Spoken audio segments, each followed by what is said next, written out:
Olá, sejam todos bem-vindos a mais uma live que tradicionalmente é feita na quinta-feira às 9 horas, mas nós antecipamos a de hoje em virtude de estarmos contando com a presença do nosso amigo Tiago Andrade, que vai estar conosco tratando sobre saúde psíquica e religião. Deixa eu colocar logo aqui o tema da live.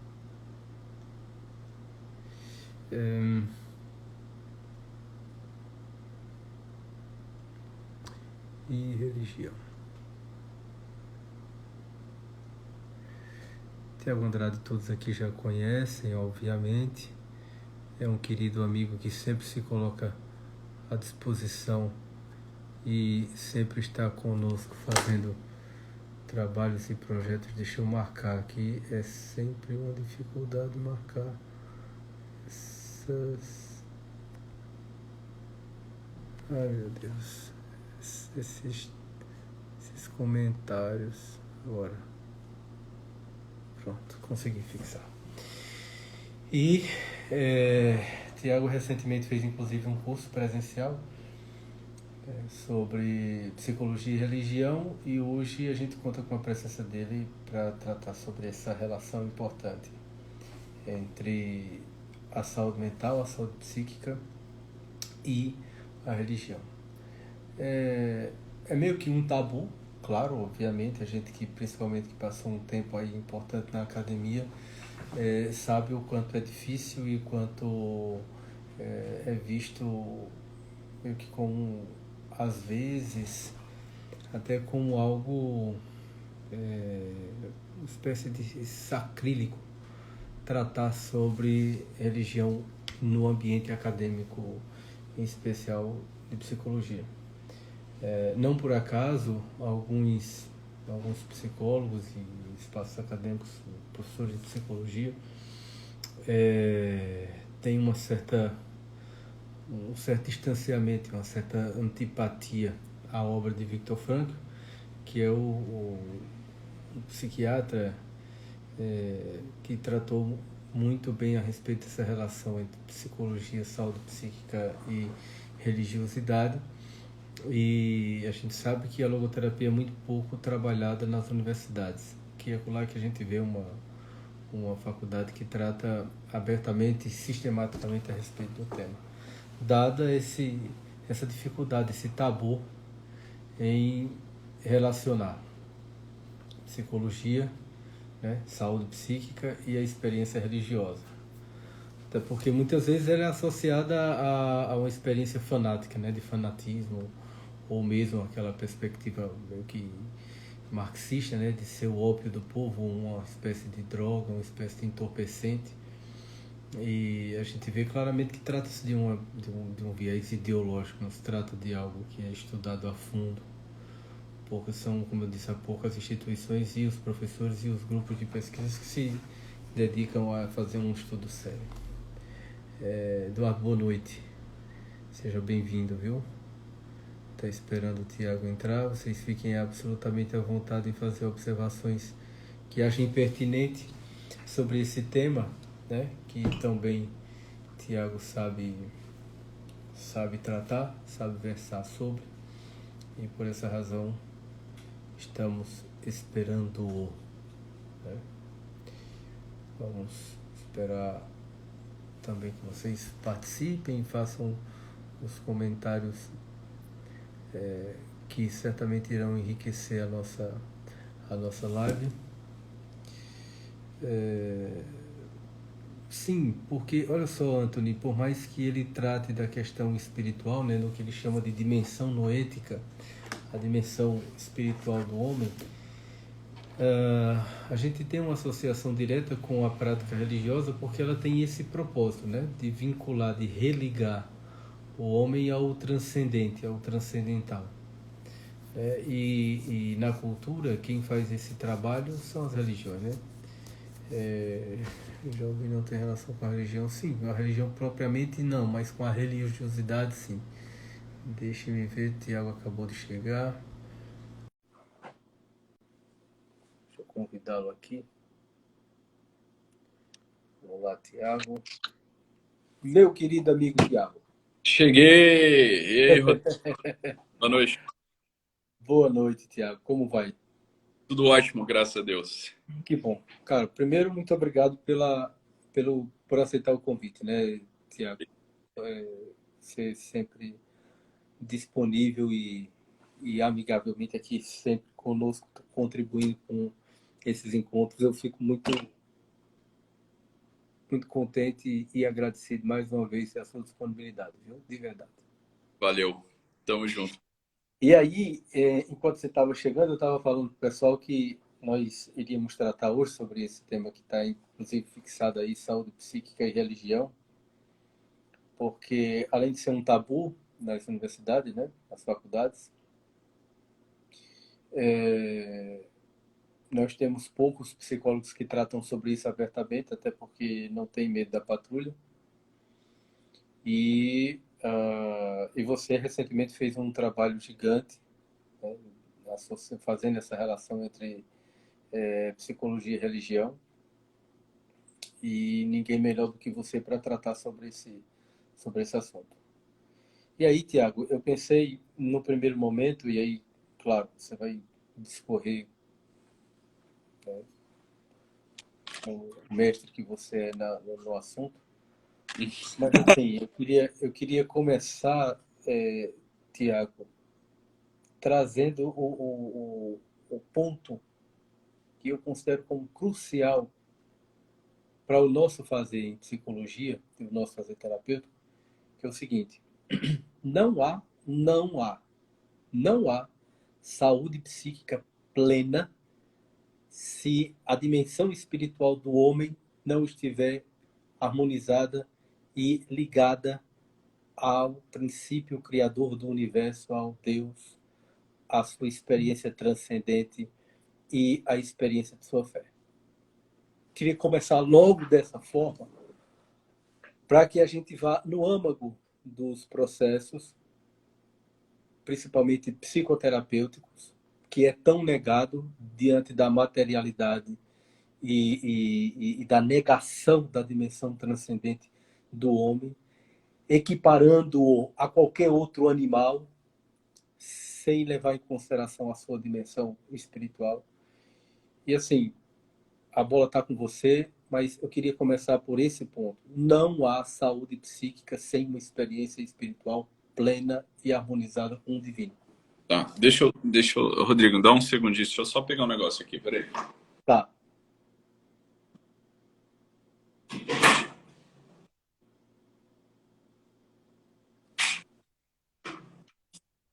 Enquanto isso, deixa. Aí, voltei. Pronto. Então, pessoal, boa noite, Rodrigo. É, muito bom, Rodrigo, muito bom estar aqui. Rodrigo começa essas viadagens aí no começo da live, me elogiar. Pô, Pô, pô, tem que fazer o protocolo, né, pô? Tem que fazer o tá, protocolo aí e tal. vamos lá. Eu acho que para a gente começar a entender, sem entrar em questões teológicas, doutrinais, etc., eu acho que, primeiro, logicamente, a questão de Deus é o princípio de tudo, né? Não dá para a gente já apelar aqui para a fé sobrenatural do sujeito e tal. A primeira coisa é entender que você não, né, a gente não criou nada. E isso é muito simples de entender. Isso é muito simples de entender. E esse é o princípio, digamos assim, o princípio da sanidade mental para qualquer sujeito. Ou seja, ele não detém o poder soberano, criador e controlador a respeito das coisas que acontecem. Então, esse é o primeiro princípio. Né? Eu não sou o dono disso daqui, eu não sou o criador disso daqui, eu não sou, digamos assim, um Deus. E essa simples apreensão, ela já vai colocar você no eixo. Porque, sobretudo, o impacto que a religião causa na psique por efeito, é a virtude da justiça e da caridade. Por quê? É justiça no sentido de que não é você quem atribui às pessoas o que são de direito delas. Você não tem para dar, né? Você não é o Deus, você não é a suma inteligência que tudo vê, e que tudo penetra. Então, a gente é limitado. E essa é a primeira condição, inclusive, para que você tenha algum progresso clínico para uma pessoa que está passando por um acompanhamento terapêutico. Declarar, aceitar de forma benevolente, né, a tua limitação. Sem isso daqui não tem para onde correr, porque você imagina só um sujeito que está doente e ele nega o tempo todo que ele está doente. Ele não aceita que ele tem uma limitação, ele não aceita que ele precisa de ajuda, ele não aceita que para determinadas coisas, para determinadas atividades, ele é. Então, a religião, ela tem como uma finalidade, primeiramente, colocar a gente no nosso devido lugar. Qual o nosso devido lugar? É uma confissão verdadeira do coração, não é isso? Eu não sou quem às vezes eu acho que eu sou, quando eu não estou pensando muito bem. Então, às vezes acontece isso com a gente não pensa direito nas coisas e acha que a gente tem muita razão, a nossa inteligência é capaz de penetrar na realidade das coisas de forma absoluta, sem erro. E a gente começa a fazer deduções lógicas em cima disso, né? Só que isso é um erro. E um erro muito juvenil, digamos assim, um erro muito coadjuvante, assim, uma coisa muito bobinha. Então, a primeira coisa é entender que o Charles de Foucault, que foi aquele místico francês, ele disse assim, olha, se existe um Deus, quer dizer que eu não me pertenço. E isso quer dizer, traduzindo aqui, se existe um Deus, eu não sou Deus.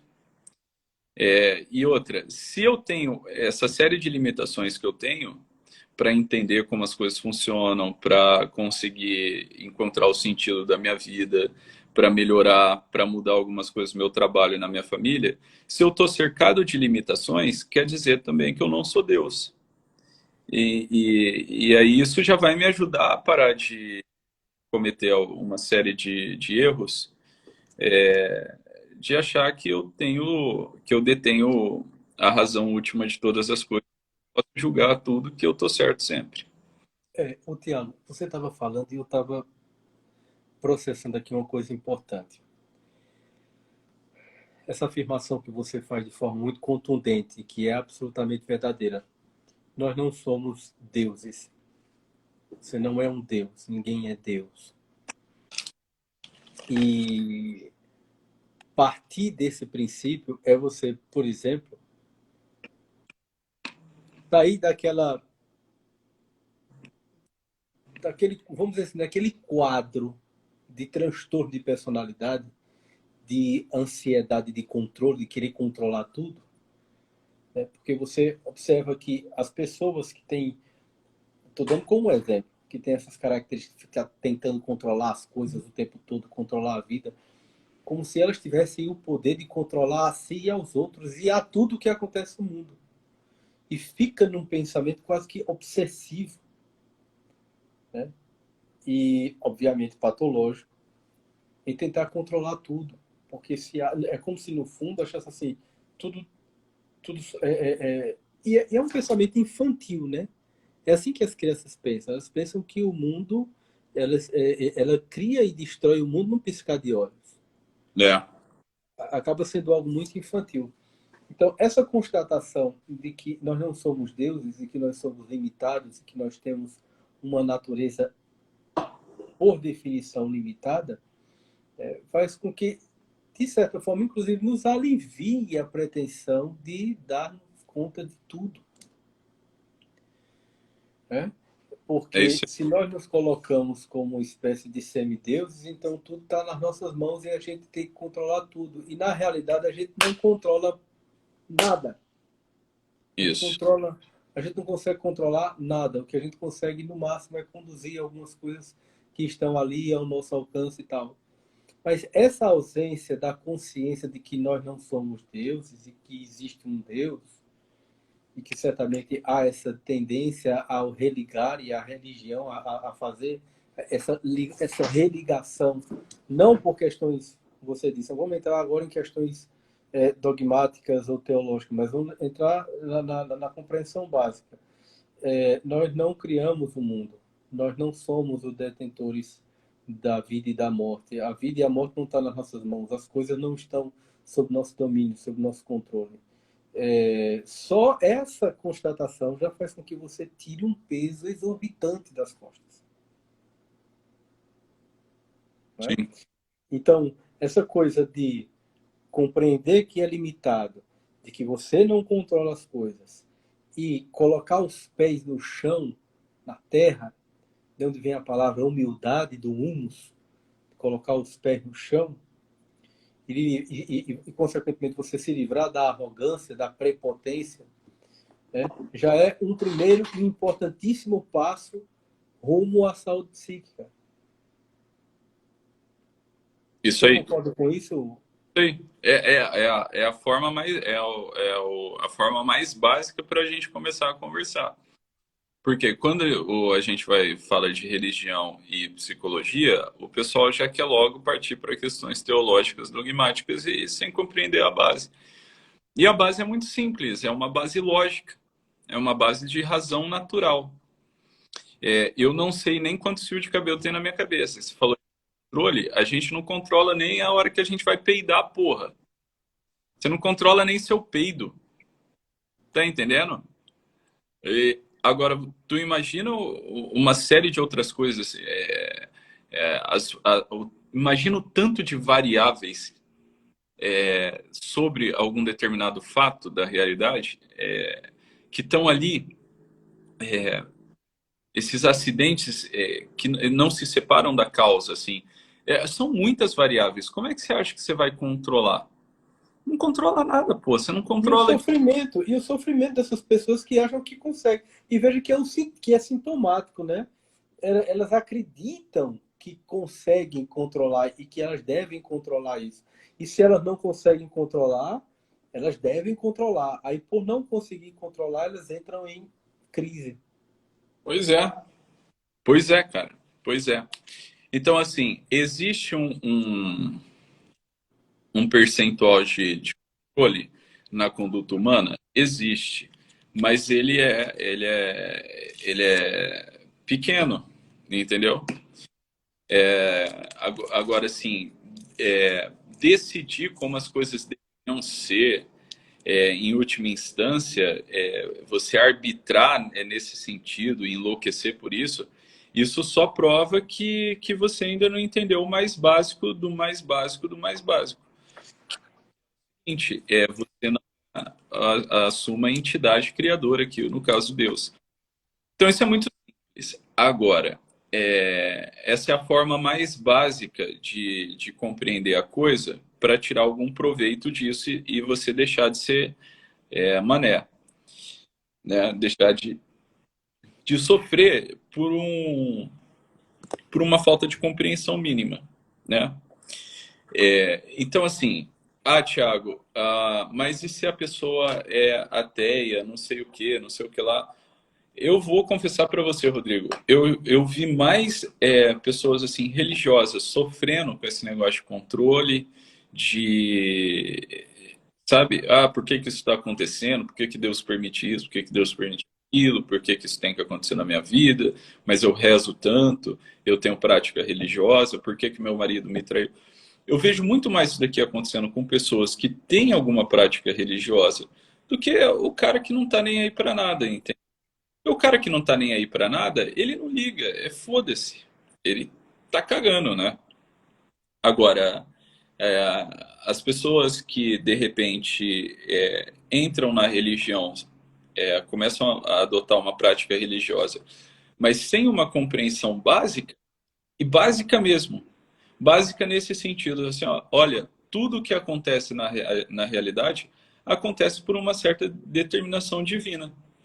Que, no momento presente, eu posso não entender, mas ou eu não posso entender nunca, talvez, o porquê das coisas, mas Deus entende e eu estou disposto a me curvar diante disso, porque eu não sou Deus. Querer entender tudo, o porquê de tudo, a finalidade de tudo, de modo presunçoso, é pecar por presunção, é pecar por soberba. Né? Para eu entender tudo, o começo e o final da história humana, para você entender tudo, todas as variáveis, controlar tudo, você teria que ser um Deus. Tá entendendo? Então, quer dizer, você já está brincando, já está se enganando de novo. Então, entender que você não é Deus e que tá tudo bem você não ser Deus, porra. Pô, claro. Não tem problema. É até bom, porque eu fico imaginando, né? Imagina, tu ter que dar conta de tudo, do mundo, tá maluco. Né? Na questão que eu não consigo dar nem conta de acordar no horário que eu Me ali, propõe. tá entendendo?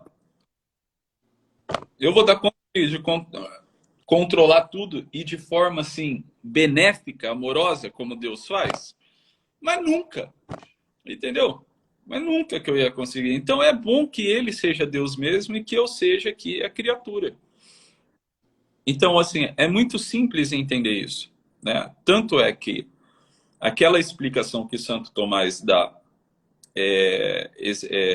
provando a existência de Deus, né? Pela causalidade, que é uma das 5 vias pela qual ele explica a existência divina, é muito simples de entender. É necessário que haja alguém, onde tudo começou. É necessário que haja uma inteligência, um ato puro do qual tudo deriva. Porque tudo que se movimenta, tudo que é movido por alguma coisa. E só Deus, ele é o ser que não é movido por nada. Ele é a causa de tudo, a causa causarum. Né? Então, entendendo assim, fica muito mais simples de você abaixar a cabeça, de você falar, tá bom, pô, foda-se, eu não sou Deus mesmo, não vou ficar aqui me enganando. Ao invés de fazer como alguns filósofos, por exemplo, Nietzsche, que o cara inventa uma loucura na cabeça dele, e depois ele inventa uma filosofia para sair da loucura que ele mesmo criou. Entendeu? Então, é muito simples. Né? Essa é a compreensão básica. Agora, existe uma compreensão profunda, um papel, digamos assim, profundo da religião na alma humana? Sim, existe. E aí a gente entra num campo mais dogmático teológico daquilo que é a religião, da verdadeira religião. Né? O papel da religião na saúde mental. Se você entender a saúde mental só como aquela definição que a OMS dá, que é o bem-estar físico, psíquico, Biopsico, sócio espiritual e não sei é, o que de todas. aí você está perdido. Se você entender a patologia só como os psicopatologistas modernos a definem, que é uma disfunção, aí você também está perdido. O transtorno, né? É. Aí fica difícil mesmo, porque você tem uma cosmovisão materialista. E para uma pessoa materialista, que está fechada dentro de uma visão materialista do mundo, dificilmente ela vai conseguir compreender as coisas mais profundas de ordem metafísica, teológica. Então é preciso um pouquinho de inteligência e apego a essas crenças bestas de que a religião é tudo um embargo, é o ópio do povo, é tudo para enganar as pessoas, é uma questão de poder, etc.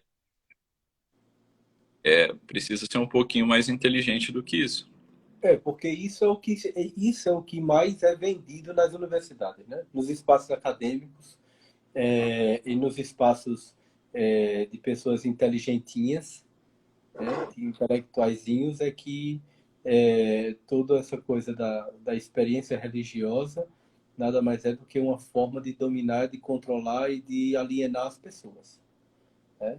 É uma pauta antitranscendentalidade. E eu estava pensando assim, você falando sobre essa questão de nós não sermos deuses, eu me lembrei da definição aristotélica de homem como o zoopolítico, né? Que ele traz as duas dimensões do homem. O homem enquanto um bicho, de natureza puramente animal, não no sentido de animal animado, de ânima, de vivo, mas de um ser irracional, dotado das mesmas condições básicas instintivas, né? De comer, de defecar, de urinar, de reproduzir, etc. Mas há uma dimensão que nos distancia e nos diferencia desses outros animais, que é uma dimensão transcendente e noológica, né? Do espírito, da dimensão do espírito, do lugar do julgamento, das decisões, do arbítrio, etc, etc. E a gente vê já na filosofia clássica essa diferença e esse exercício da alma, esse exercício do espírito, dessa dimensão espiritual, vinculada à experiência com o divino, né? Isso, os gregos tratavam sobre a Acrópole, né? A Acrópole nada mais é do que a cidade do alto, né? A cidade de Deus, a cidade dos deuses. E quanto mais nós nos aproximamos dessa experiência transcendental e espiritual, mais nós nos afastamos da nossa condição de bestialidade. E é impressionante como nós, psicólogos, deveríamos e devemos, por dever de ofício, nos aproximar desse exercício da transcendentalidade, do espiritual, daquilo que diferencia o homem dos outros animais, e não da coisa que os iguala, os bestializa, os bestificam.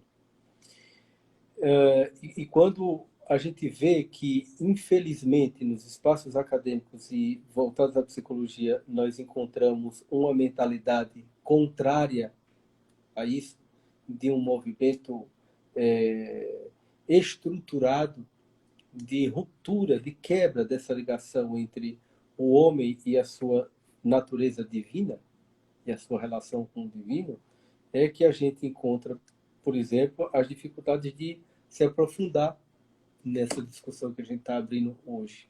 Sim. Né? De tratar esse homem que adoece não por uma desarmonia biopsicossocial, mas um homem que adoece porque ele esquece a sua natureza transcendente. Exato. Ele desconsidera. Pois não. Esquece a própria identidade, aquilo que existe de mais humano nele.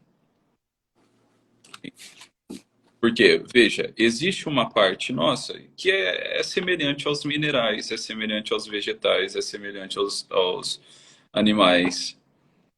Mas existe uma parte também da nossa natureza que ela é semelhante aos anjos, que é semelhante a Deus, que é o quê? A nossa inteligência, a nossa vontade. Exato. Tá entendendo? Exatamente. Agora, veja, o pessoal, a fé é um tipo de crença, como a gente entende crença, por exemplo, na terapia cognitivo-comportamental. Ah, você tem uma crença, uma crença assim, imanente, uma crença cultural, uma crença. A fé não é isso. Fé é uma virtude teologal. A fé, ela não é uma crença, entendeu? Por exemplo, você assim, eu acredito em Deus. Quer dizer que você tem fé? Não, você não tem fé. Acreditar em Deus é uma coisa que qualquer ser humano que tenha o bom uso da razão vai saber que Deus está ali. Deus não é um objeto de crença. De, tá ficando claro aqui? Sim, Entendeu? sim, Objeto sim. de crença, de você acreditar nele. Não, Deus é o ente necessário. Deus ele é a causa necessária. Tá? Então, outra coisa, né, que a gente precisa entender. Mas eu acredito em Deus. Não, acreditar em Deus ainda não é fé. Agora, a partir do momento que você diz, creio em Deus Pai Todo-Poderoso, Criador do céu e da terra, e em Jesus Cristo, seu único Filho, e reza, né, a tua profissão de fé, aí você tem fé. Aí está presente a fé sobrenatural. A fé é um artigo. A fé ela vem através de uma profissão. É, Por quê? A fé é um tipo de conhecimento. Ela é uma virtude que Deus infunde na alma de uma pessoa. A fé não é uma virtude conquistada. Eu conquistei a fé. Não, a fé ela é dada por Deus. Deus infunde a fé na alma de uma pessoa. É claro? Então a fé. Inclusive o próprio apóstolo Paulo diz isso, né? Que a salvação vem pela fé, não vem pelas obras, né? Para que os homens não se gloriem dela, vem de Deus. Isso. Infunde, que é algo sobrenatural, é algo profundo, inscrito dentro da alma humana. Isso. A fé, ela é uma virtude teologal. Quando a gente fala de virtude teologal, a gente está falando de uma virtude que não é uma virtude conquistada pelo esforço humano. O que é uma virtude? A virtude é a qualidade da alma. Entendeu? Virtude é igual qualidade da alma, é uma força da alma. Então, por exemplo, um sujeito. Vamos tentar fazer uma analogia aqui para vocês conseguirem entender. O que é um sujeito virtuoso? Um sujeito virtuoso é um sujeito que ele é fisicamente muito forte. Não tem os marombeiros de academia, os caras que tomam bomba, não sei o quê, fica gigante e tal. Aquele cara ele tem força física. Ele tem uma força, ele tem uma capacidade, por exemplo, para erguer uma mesa, uma geladeira, um sofá. Não é isso? Ele aguenta o tranco. O que é um sujeito virtuoso? É um sujeito que é forte na alma. A alma dele, ela tem uma qualidade chamada virtude. A virtude da fortaleza, a virtude da justiça, a virtude da temperança, a virtude da prudência. Então, ele treinou isso e agora a alma dele é forte. Então, ele consegue carregar determinados pesos da vida que uma pessoa que não tem esse treino não consegue. Uma pessoa que não tem essas qualidades, as virtudes, não consegue. A fé, ela é uma virtude. Só que ela não é uma virtude conquistada, ela é uma virtude dada por Deus. E ela serve para quê? Do mesmo jeito que você tem a virtude da cogitação, que o Santo Tomás diz, a virtude do estudo, da razão, que é para você buscar a verdade através da razão, sem fé, sem a fé. A fé, ela é também um tipo de luz que brilha na tua inteligência. Então, na inteligência humana, a inteligência humana ela pode ser guiada por duas luzes. É o que a gente precisa entender. A luz da razão natural, que é você entender essa questão de causa e efeito, de você aprender a presença da verdade, a presença do ser na realidade.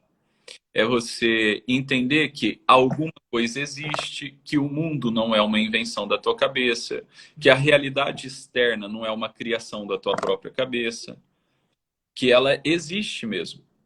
Isso a inteligência e a razão pega naturalmente, sem você precisar crer. Agora, e a fé?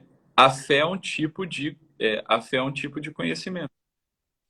A fé é uma luz que brilha na tua inteligência para você conhecer as coisas a respeito de Deus. A fé, ela é uma luz que brilha na tua inteligência, que ilumina a sua inteligência para conhecer as coisas de Deus, que vem de Deus, a revelação, no caso, né? Agora, a fé, ela não é uma coisa de crença, aquilo que a gente vê, críticas dentro da academia. Ah, você tem fé. Ah, você acredita nesse pragmatismo bobo. Olha, você sabe o trabalho que a igreja tem para declarar um dogma? O anos, são anos de investigação, de estudo, de debate filosófico, de debate teológico, para a igreja chegar a declarar um dogma, uma verdade de fé absoluta. Então, não é simplesmente assim, o Papa decide, pronto, acabou. Não é uma Ah, opinião, não é uma narrativa, é, né? é, é. Então, o pessoal acha que fé é uma crença. Não, fé não é uma crença. A fé, ela é uma virtude que Deus infunde na sua alma para você conhecer Ele. Porque sem a fé não é possível conhecer a Deus. Sem a fé não é possível agradar a Deus. Sem a fé você não consegue se relacionar com Deus. Entendeu? Agora, como é que você conquista, como é que você experimenta esse fruto da fé, que é a fé, que é a virtude teologal da fé? Através da prática religiosa. É assim que você vai experimentar o fruto. Então, o que é a prática religiosa? É um cultivo. É cultivar alguns hábitos, cultivar algumas atitudes. No caso, por exemplo, a prática cristã da fé é o batismo, que é a iniciação cristã, o sacramento da iniciação cristã, A Eucaristia. a Eucaristia, a você ler as Escrituras, você orar a Deus, você ter uma prática de oração e ter os sacramentos, entendeu? Isso é a prática religiosa. O jejum, a esmola, a oração são exercícios espirituais que a gente faz. Agora, você faz tudo isso cultivando. É como se você estivesse cultivando uma terra para plantar alguma coisa. Você plantou alguma coisa, você está aguando, você está cultivando, né? Se você plantar, colocar uma sementinha ali e não regar essa semente, você não vai colher fruto nenhum, você não vai ver a árvorezinha crescer. E o que é a religião? A religião é esse cultivo dessa sementinha sobrenatural que é a graça que você recebe no batismo, dentro da sua alma. Então, você, pela prática religiosa, a fé, a esperança e a caridade na sua alma, elas vão aumentando. Até você experimentar os frutos disso daqui na sua vida cotidiana, na sua vida normal. Agora, sem a prática religiosa, você nunca vai experimentar os frutos da religião, os frutos da fé. Os O frutos. Tiago, você falando e me veio aqui, inclusive com um ponto de provocação e de reflexão aqui, para que você, inclusive, possa discorrer sobre essa questão. Na nossa prática clínica, a gente se depara com pessoas que, até acho que José de Moraes colocou, né? E as pessoas que têm fé de milagre e curas, é fé ou é dom? Aí, quando eu li essa pergunta, eu lembrei que todas as vezes que Jesus se dirigia às pessoas que eram curadas de alguma forma, ele sempre se referia à expressão fé. A tua fé te salvou, a tua fé te curou. Então, sempre algo que vem. E outra coisa, que brota de dentro da alma da pessoa que está vivendo aquela experiência de cura. Não é nem de um elemento exterior, é de algo que é tocado e que brota de dentro, que é desperto, vamos dizer assim, da fé, né? Mas, ao mesmo tempo, a gente vê que existem, a gente vê isso, inclusive, na prática clínica, em pacientes que, como exercício, como você colocou, como exercício da sua experiência religiosa, eles evoluem. Eles evoluem. Claro, existem estudos diversos que provam que pacientes que estão, por exemplo, em enfermarias, em UTI, estão passando tratamento hospitalar, aqueles que têm fé, eles conseguem, inclusive, o estado somático dele, a imunologia, tudo dele se desenvolve muito mais rápido, com muito mais força. Isso é assim. E como eu estava até conversando com meu irmão esses dias, e ele me relembrou uma máxima da medicina, né, que diz que a clínica é soberana, por quê? Porque a clínica é aquilo ali que você está vendo na realidade, na prática, não é a teoria, não é é o que você está vendo. E a gente vê na prática clínica que as pessoas que vivem uma fé, que vivem a sua experiência religiosa de modo, de fato, condizente à dimensão saudável da experiência de fé. Daqui a pouco eu vou dizer por que isso, dimensão saudável da experiência de fé.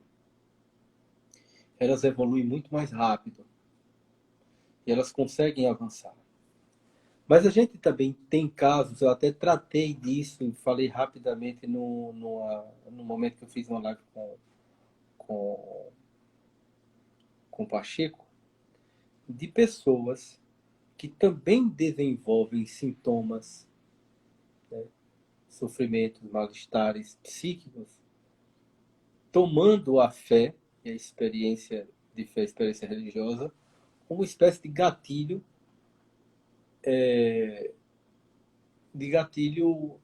sintomático.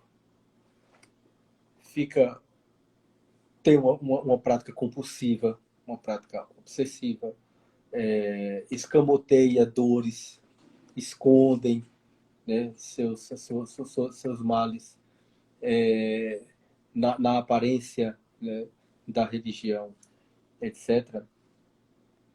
E a gente vê que essas pessoas, ao invés de progredir, é o contrário. Aquilo ali já trouxe como um sintoma. Então, como é que você vê, e na sua prática também, Tiago, como é que você percebe esse outro lado? O lado em que as pessoas tomam a fé como uma espécie de objeto de fetiche, alguma coisa nesse sentido, e adoecem em função disso. É, é, é, é muito, é fácil de porque assim, ó, uma pessoa que entendeu mais ou menos o caminho do que é a fé verdadeira, né?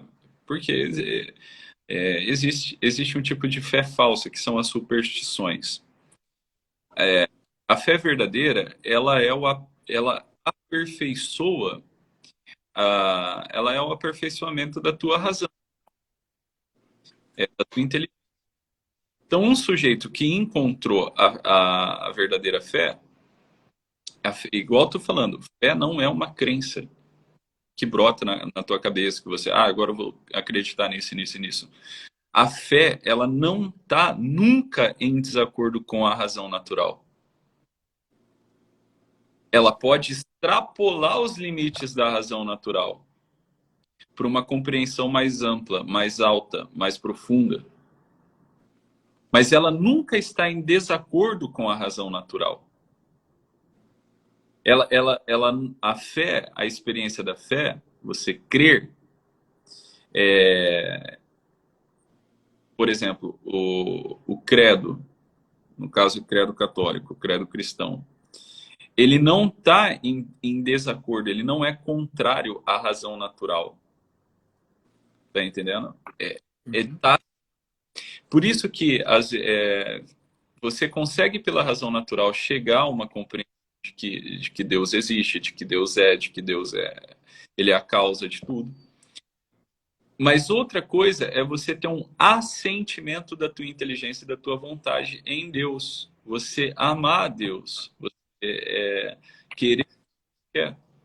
São duas coisas diferentes, entendeu?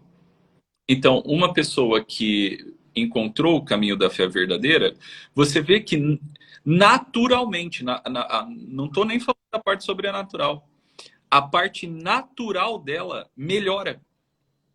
O desempenho natural da razão, da inteligência, da vontade, a disposição que ela tem para trabalhar, para conviver com os familiares dela, os amigos, funcionários, e tudo mais, etc., melhora. Por quê? A fé, ela ilumina a inteligência do sujeito de um tal modo que ela eleva, né, as potências da alma para uma dimensão sobrenatural. Então, como é que você identifica um sujeito que realmente tem uma fé verdadeira? Pelos frutos da vida desse sujeito. Ele Conhecereis a árvore pelos seus é frutos, isso. né? Agora, se o fruto é ruim, então quer dizer que essa pessoa que está falando que tem fé, por exemplo, vou dar um exemplo aqui para vocês. O Brasil é um país eminentemente, né, cristão. Mas, como é que você pode dizer que o Brasil é um país eminentemente cristão? De fato, se a maioria dos brasileiros são tudo covardes, são tudo mocoronga, covardão, assim, entendeu? Bunda mole pra caralho, tem medo de tudo, tem medo de morrer, tem medo de doença, tem medo de ficar pobre, tem medo de... assim, você fica com o cu na mão. E aí, isso causa um transtorno na vida da pessoa, isso deixa a vida da pessoa disfuncional. Ó, vide a pandemia. Veio a pandemia, todo mundo ficou desesperado, todo mundo ficou maluco, todo mundo não sabe quem obedece, todo mundo com medo de morrer. Assim, onde está Deus no meio disso tudo? É de se perguntar o que tua fé, onde a fé te ajuda a ficar são no meio dessa bagunça que está acontecendo no mundo. Se você não está são no meio da bagunça do mundo, quer dizer que a tua fé ela é uma superstição, é uma crença boba. Não é a fé ainda verdadeira. Porque se a fé ela tem por consequência melhorar as tuas capacidades e potencialidades naturais também, por quê? A graça, isso, né, é Santo Tomás de Aquino quem explica. A graça, ela pressupõe a natureza. Então, assim, a ação de Deus, ela não é contrária à natureza das coisas. Ela eleva a natureza das coisas. Deus não destrói a natureza. Entendeu? Então, você vê assim, ó, você vê uma Madre Teresa de Calcutá, Santa Madre Teresa de Calcutá, você vê uma santa, mas assim, né? Agora, o olho carnal vê o quê? Uma velha pelancuda, fraca, que se você der um tapa nela, ela deita e nunca mais levanta. Mas, sobrenaturalmente, existe uma força que você não vê em quase ninguém hoje. Cara, Entendeu? desculpa só interromper aqui, porque eu acho que é pertinente falar sobre isso. Eu tive a oportunidade de, no ano de 2019, no ano de 2019, final de 2019, eu tive a oportunidade de ir a Salvador ministrar um módulo numa especialização lá em Feira de Santana. Aí aproveitei, fiquei uns 4 dias lá em Salvador. E eu tive a oportunidade de conhecer a casa de Santa Irmã Dulce dos Pobres. E visitando aquele, quem não conhece, olha, vale muito a pena ir visitar aquele lugar. É assim, pô, é um tapa na cara da nossa realidade, da nossa vida transcendental e espiritual, porque aquela mulher, de fato, indubitavelmente é uma santa. E, e é impressionante, porque você olha para os objetos dela, olha para o tamanho dela, quem era aquela figura assim, muito frágil, muito doentinha, com a sua capacidade pulmonar, inclusive, muito reduzida em função de uma situação que ela viveu num acidente, que ela foi socorrer pessoas e que respirou muita fumaça e isso prejudicou o pulmão dela. Mas ela tinha gestos e atos de uma grandeza inimaginável a um homem comum de hoje. Não existe ninguém, não há ninguém hoje que eu conheça, que eu tenha conhecimento, em qualquer que seja a esfera, que tenha uma força, um tamanho, que é uma força descomunal daquela mulher. E você vê o que ela construiu, o grande hospital que ela construiu, a fundação que... E eu lembro, assim, para você ver a coisa de como a experiência de fé, de sanidade psíquica, além da coisa do que do próprio mistério, e, enfim, da manifestação divina e espiritual na vida das pessoas, que um dia as irmãs lá também contam, né, essa história, de que, salvo engano, ela tinha uma folha, olha só, ela tinha uma folha de pagamento do mês para fechar. E ela não tinha um centavo para pagar a folha de pagamento da instituição dela, né? Não, ela não teve, não teve trabalho. Ela pegou a folha de pagamento e foi para a igreja. Chegou lá e disse: olha, Santo Antônio, é o seguinte, resolve isso aí. Isso não é comigo, não. Como se assim, dê seus pulos. Eu quero isso aqui. Pá. Porque essa obra não é minha. Eu tenho responsabilidade, mas quem está fazendo isso aqui, embora eu esteja aqui, mas isso não é meu, isso aí, vocês é quem toca, então se vire, paga essa coisa. E aconteceu que poucos dias depois, ou coisa assim, de dias, o telefone toca e é uma pessoa nacionalmente conhecida, etc, etc, que simplesmente liga para ela e diz: o que é que você está precisando? Ela disse: você tem uma conta aqui para pagar. O cara foi lá e pagou tudo. Cara, aí você pode dizer: ah, isso é superstição, isso é crendice, Aí a gente volta para a questão da experiência real, do acontecimento, da realidade. E ver isso na vida de uma pessoa que se doou por completo e por absoluto a vida aos outros, aos pobres, aos miseráveis. E é esse tipo que as pessoas podem até chegar... Veja como é paradoxal, né? As pessoas podem até chegar dizendo: uma mulher dessa é uma louca. Ela tem um transtorno mental. Ela tem um transtorno de personalidade. Ela tem algum tipo de sofrimento psíquico aí. Como? Como que você vê uma mulher numa dimensão daquela que simplesmente no dia do sepultamento dela, Salvador parou. Homem de todas as estaturas da esfera social, desde aquele pobre miserável lá que era comido pelos bichos tal, até o governador do estado, estavam lá todos em torno dessa pessoa. Então, como é que eu posso dizer que alguém dessa dimensão padece de algum tipo de transtorno mental? Se não uma saúde lúcida, rígida e de uma dimensão psíquica elevada, porque ela é elevada pela experiência da fé. Então, eu fiz questão de fazer isso. Quando você trouxe Madre Teresa de Calcutá, eu lembrei dessa figura tão cara, né, e que poucos brasileiros conhecem. E é uma santa, irmã, santa dos pobres. E de quem de fato viveu uma experiência de fé saudável. É isso. Agora, o que a gente vê muitas vezes é uma criança boba. Entende? E, eu é um no um reflexo do egoísmo que as pessoas vivem hoje. Eu vou à igreja. Não que isso seja assim de todo errado.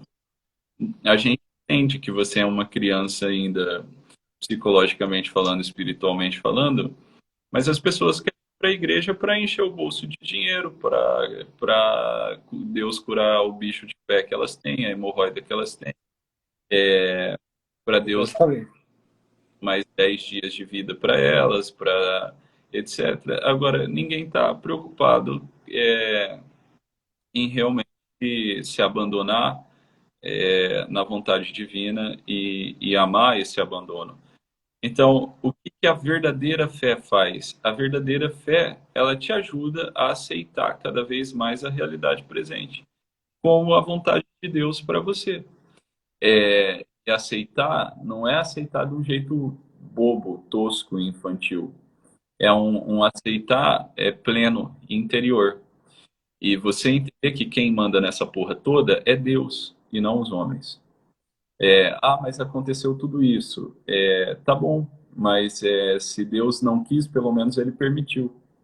E por alguma razão, entendeu? E se você quer entender, é melhor você abaixar a bola e ter um pouco de paciência e pedir para ele com muito jeitinho. Você não vai entender nada e vai ficar ainda falando merda, entendeu? Um ótimo exemplo do que é a fé, e eu dei uma aula na especialização, Rodrigo, sobre isso. Agora, tá ali, mas não vou pegar não. É o livro de Jó, Sim. entendeu? Então, Jó, todo mundo mais ou menos conhece a história de Jó. E a história de Jó é simbólica, porque todos nós somos Jó, em alguma medida. Se você pegar quando acontece um monte, quando ele estava com a vida boa dele lá na fazenda dele, entendeu? Lá em Cariri, aí Um monte de ovelha, um monte de galinha, ovo todo dia.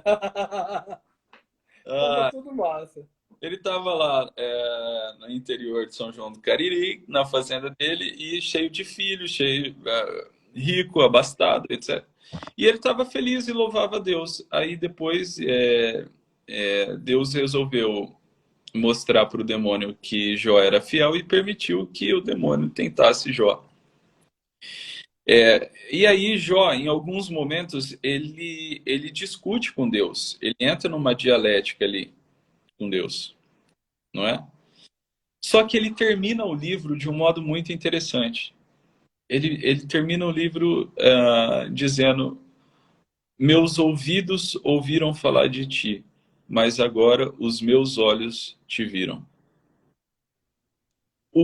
Qual que é a recompensa da fé? É exatamente isso. A fé não é você ver como você vê essa latinha de refrigerante. A fé é um crer, eu creio. Só que essa crença, ela não é contrária à razão natural, entendeu? Ela não é contrária a aquilo que Deus já determinou na natureza. A fé, ela é uma fidelidade a uma promessa de alguém. E esse alguém é quem? É Jesus Cristo. Só existe fé na religião cristã. Por exemplo, não existe fé islâmica. Não existe fé no taoísmo. Não existe fé no Buda. Só existe fé em Jesus, porque a palavra fé vem de fidei, fidelidade. Mas fidelidade a quê? A uma promessa. Qual promessa? Aquela que Jesus fez. Quem crê em mim, ainda que esteja morto, viverá. Quem crê em mim terá a vida eterna. Então, é isso que Jesus prometeu. Então, a fé não é uma coisa de você falar assim, eu sei, mas eu creio. Eu creio. Eu faço jus àquela promessa que um dia esse cara aí chamado Jesus Cristo, ele me fez. Então não existe fé espírita, não existe fé budista, não existe fé islâmica, só existe fé no cristianismo. Só existe fé na promessa cristã. Porque a fé vem de fidelidade. Fidelidade à promessa que o Cristo fez. A promessa da vida eterna. Então, é muito doido você ver um cristão querendo arrumar esse mundo. Não é para arrumar esse mundo. Jesus Cristo não veio reformar esse mundo. Jesus Cristo não veio implantar um paraíso terrestre. Jesus Cristo veio mudar o meu coração para que eu aprenda a amar e vá para o céu morar com ele. Agora, esse mundo vai continuar do mesmo jeito. Então, não tem que ter medo. Medo da morte, medo da pandemia, medo da doença, medo de ficar pobre. Porque isso tudo vai passar. Agora, tem que ter medo de não amar. Tem que ter medo de não ficar com a alma forte, igual eu falei. De não ter essa qualidade da alma, que são as virtudes. As virtudes conquistadas e as virtudes que Deus dá para a gente quando a gente pratica a religião, que é a fé, a esperança. Olha só, a esperança, uma coisa que não existe na maioria das pessoas que hoje adentram os nossos consultórios. A esperança verdadeira, a espera em Deus. E a caridade, que é o amor. Então, uma pessoa que não tem esperança no coração e que não ama, você vai ver que ela também não tem fé. É patente. E você vai ver que as pessoas que têm fé, elas têm uma facilidade maior de ter uma esperança ardente dentro do coração delas e de ser capazes de alguns atos que a maioria das pessoas não são, porque elas são egoístas. É o que é o sujeito egoísta? O sujeito egoísta é o contraponto do sujeito que crê, que tem fé. O sujeito egoísta, ele precisa se garantir. Ele quer se garantir, ele não quer perder, ele tem medo de perder. O sujeito que crê, o sujeito que tem fé, o sujeito que é fiel à promessa de Nosso Senhor Jesus Cristo, ele não está nem aí para se garantir, porque ele sabe que ele não consegue se garantir. E quem garante ele é Deus, e quem cuida dele é Deus. Então ele não precisa ficar economizando. Ele vai lá e se doa, ele vai lá e desce para a arena, ele vai lá e aposta caro. No amor, na esperança, no bem. E o sujeito egoísta, não. Ele precisa se proteger, ele precisa se defender. É ele em primeiro lugar. O sujeito... Desculpa, né? É isso aí. Agora, com todo o respeito, amor e submissão do mundo que eu tenho pela igreja, é muito triste o que aconteceu durante a pandemia, porque, veja, isso tudo só expressou o quanto algumas pessoas da hierarquia da igreja do clero não veem importância na celebração dos sacramentos. Isso não foi uma coisa assim chocante do ponto de vista... foi chocante no sentido de que vocês só assinaram embaixo de que a fé para vocês é mais uma coisa de crença, de bobagem, de lazer, de final de semana e de domingo, e que ela não tem uma importância na estrutura da realidade para as almas. Então, aí depois não vale reclamar que ninguém mais ouve padre, ninguém mais ouve bispo, porque vocês estão provocando isso. Então, e aí precisa mudar, entendeu? Você falando isso, eu fiquei pensando como os movimentos de acordos, até mesmo políticos, que ocorreram durante esse período difícil que a gente passou de pandemia, né? E que muitos religiosos se curvaram ao poder do Estado, impedindo as celebrações, quer dizer, porque os bispos, eles têm total poder sobre o clero e sobre os seus, assim, as suas ovelhas, né?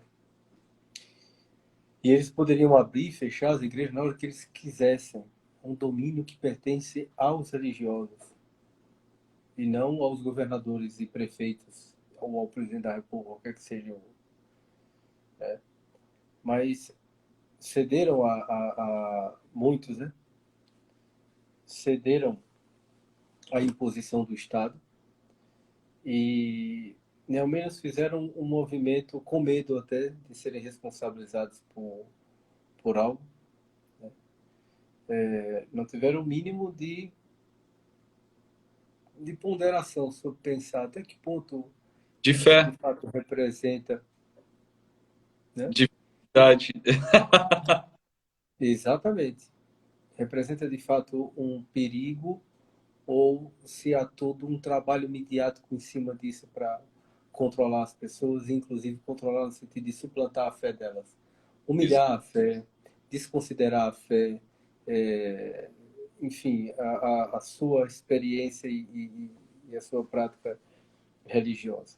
E E assim, eu vou te dizer até, eu vou te dizer uma coisa, Tiago, não só para você, mas os que estão nos assistindo, é o seguinte: para a nossa infelicidade, para a nossa tristeza, os consultórios de psicologia nunca tiveram tão cheios depois de tudo isso que aconteceu. O sim, quanto o espírito humano, enquanto a alma humana foi flagelada nesse período.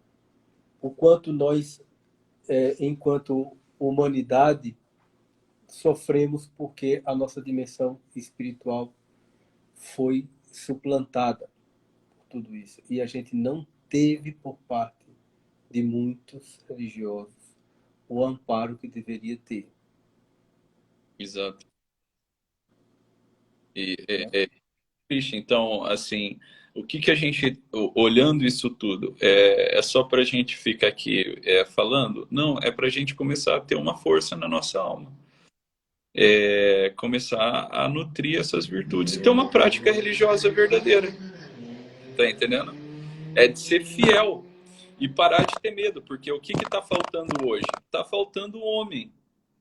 Tá entendendo? É uma crise, porra. Tá faltando homem no sentido assim, homem não no sentido masculino apenas, mas no sentido de humanidade. Tá faltando bola, porra. Tá faltando bola no saco, tá faltando testosterona moral, tá faltando pelo. Tá entendendo? Tá todo mundo igual criancinha, todo mundo amedrontado, todo mundo. Aí vem um saco, um pilantra, controla o que você tem que fazer, o que você tem que ir, etc. Isso tem que acabar, entendeu? Isso tem que acabar. Então, nem Deus age desse jeito, porra. Então, Aí a gente volta para o começo da live, é, que um dos grandes, se não o maior de todos os problemas e de transtornos na alma humana, vem da ideia de as pessoas quererem e se disporem a ser deuses. Porque esses governadores, esses prefeitos, esses juízes de alto escalão, tal, eles brincam mesmo de serem deuses, de determinar a vida das pessoas, de dizer o que elas devem e o que não devem fazer, de conduzir a vida das pessoas. é, E isso traz transtorno para a vida das pessoas. Tem muita gente doente psiquicamente procurando hoje os consultórios de psicologia e os consultórios de psiquiatria porque adoeceram psiquicamente por conta do que aconteceu nos últimos 2 anos. E isso é muito grave. Isso é sim. gravíssimo. E ninguém fala desse aumento exorbitante do transtorno mental, do adoecimento psíquico, em função de toda essa palhaçada que aconteceu nesses últimos 2 anos. É isso aí. É isso aí. Só que um pouco também, para o pessoal que está assistindo a live, é vocês tomarem vergonha na cara e deixarem de ser bunda moles. Entendeu? Isso tudo é o reflexo de uma crise que lá atrás, no pontificado do Papa Bento XVI, ele deixou bem claro que é uma crise de fé, é uma crise moral. É uma crise moral e uma crise de fé. Então, se você não crê, meu amigo, que existe um Deus que controla essa porra toda, tá entendendo? E que ele é muito claro no que ele quer para mim, para você, e que existem pessoas que estão cagando para isso, para a ordem do amor, estão cagando para a lei do próprio amor, estão cagando para a caridade, para o amor, porra. Você foi proibido de fazer uma celebração, uma festa na sua casa. Você foi proibido de casar, você foi proibido de comungar, você foi proibido de ver Deus, você foi proibido por medo de morrer, por medo de morrer. Então, olha só, né? Se você não crê que existe um valor que transcende a própria vida, que é imaterial, que não morre nunca, se você não crê, se você não viu isso ainda com a tua inteligência, você ainda é uma criança. E toda criança precisa de um papai e de uma mamãe. E aí você vai ser controlado pelo papai Estado, pela mamãe Estado, por algum tirano por aí. Então, ou você cresce e amadurece, e isso é isso daqui. Está implicado nessa maturidade, né, nesse crescimento. Um crescimento moral, intelectual e espiritual na fé.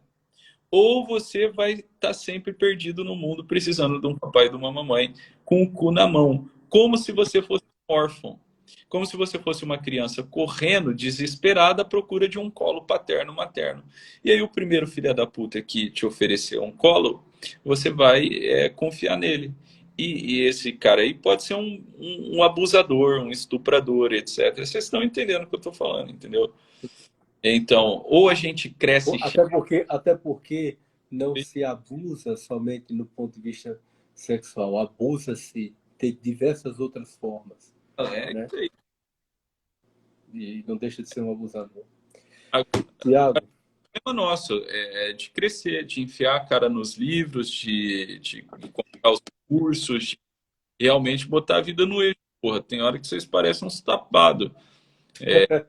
Porra, estão vivendo pra quê? Achando que a vida é oba-oba? Vocês estão muito errados, porra. Vocês estão tudo perdido. Vocês têm que se esforçar um pouco também para ler, estudar, rezar, entendeu? Buscar bons diretores espirituais, bons líderes religiosos, bons professores e parar que essa vida mole. E aí as coisas começam a entrar no eixo. Muito bem. Ô, Tiago, bicho, já estamos aí em 71 minutos de live. E já está na hora de agradecer a tua disponibilidade mais uma vez. Viu? De verdade. Obrigado mesmo. Foi ótima a live. Vai ficar gravada aí para vocês assistirem e também compartilharem com os amigos de vocês. Nós tratamos hoje sobre saúde psíquica e religião, porque não há saúde psíquica sem a experiência religiosa, sem a experiência espiritual. E isso precisa ficar claro e dito, e bem dito. Né? E, mais uma vez, obrigado, Tiago, por todo esse conhecimento que você nos brindou. Valeu. E por tudo que você nos colocou aqui, de verdade. Obrigado mesmo. Obrigado. Valeu, Rodrigo. Valeu, pessoal. Vê se me responde no WhatsApp.